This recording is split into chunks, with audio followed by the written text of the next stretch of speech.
Kakaiba tong dumayo na to guys, talagang maangas. Saktong-sakto ko, tsaka kita. Oh, anong kailangan mo? Ngangati na kasi yung kamay ko. Lalampasuhin ko na yung pambato mo. Coach, ano yung sinasabi nito kanina? Lalampasuhin ka daw niya eh. Pahiyain mo nga. Oo, wala namang magagawa eh. Kaya pala ganun siya magsalita sa akin kasi meron palang ibubuga. Halata sa galaw niya na palong-palo magmiya. Sakit ah! Napaatras niya kaagad ako guys, wala pang 1 minuto. Nakakahiya nga eh kasi ang ginawa ko sa kanya puro takbo. Syempre alam niyo naman guys na wala akong maipapalagyan sa una. Pero kung papaabutin niya ako ng late game, may kalalagyan siya. Intro pa lang naman kaya hinayaan ko lang siyang tipi-tipihan lang ako. Kumbaga nagpapasikat lang para mawala ko sa ralo. Burado sa akin mamaya to. Uy, tumitipis sa eyeballs. Kunwari na lang guys, hindi ako naiinis para hindi ako pagtawanan ng mga batang nanonood sa tabi ko. Sinubukan ko siyang sibatin pero sinadya ko tong hindi patamain. Hoy, tama mo naman yan, idol. Narinig nyo yun guys, talagang tinatanggap ko na lang muna lahat ng mga sinasabi niyong masasakit na salita. Ganito pa naman yung gustong gusto ko, yung maangas sa una tapos sa bandang huli mapapahiya. Siguradong mapapasumbong na lang sa kanyang mama. Hindi na ako nakapagtimpi sa puntong to guys, sobrang napuno na ako. Ngunit bigla siyang nawala na parang multo. Paglitaw niya, yung buhay ko biglang naging peso. Ito na. Oh. Ha? Hindi pa rin siya tumitigil kakarekol sa harapan ko guys, kaya kung mapapansin niyo yung mukha ko nakasimangot na. Gusto ko na nga siyang tanungin ano bang napapala niya sa ganyan ha. O sige na nga, pagbibigyan ko siya sa gusto niya. Sabayan pala ang kanyang nais, ngayon gagawin ko siyang mais. Pagmasdan niyo ha, parang winawalis. Oh, sakit.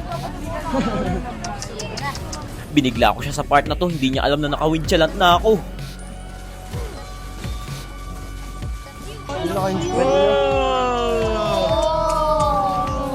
Natandaan nyo ba yung sinabi niya sa akin kanina guys? Lalampasuin niya daw ako. Parang nagkabaliktad yata ang iho.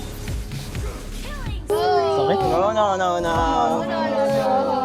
3-0 na yung score namin guys. Miski na isa, hindi man lang niya ako mabigyan. Puro lang pala siya salita, ngunit wala namang laman. Pagharapan, wala man lang kalaban-laban. Nag-win dyan ka ba, boy?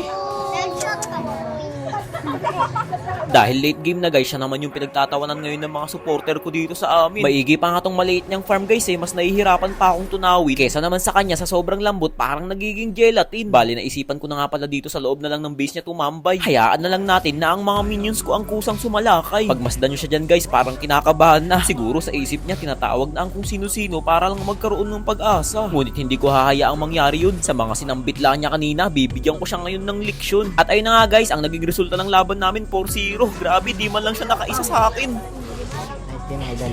Di pa natapos. Yan na yan, tapos na yan. Nice game. Pero kahit talo ka, pili ka finger sleeve o Cyrax perfume. Relax na lang. Cyrax perfume. Sa mga gusto pa nga palang lumaban sa akin guys, abangan nyo lang lagi yung mga ina-upload ni Coach. Sasabihin niya kung kailan o anong araw ako nandun sa pwesto ko ng 1v1. Matanda o bata, wala akong pinipili. Lahat ay aking lalabanan. Basta kapag nandito na kayo, panindigan nyo lang ha. Paniguradong lalamunin kayo ng kaba.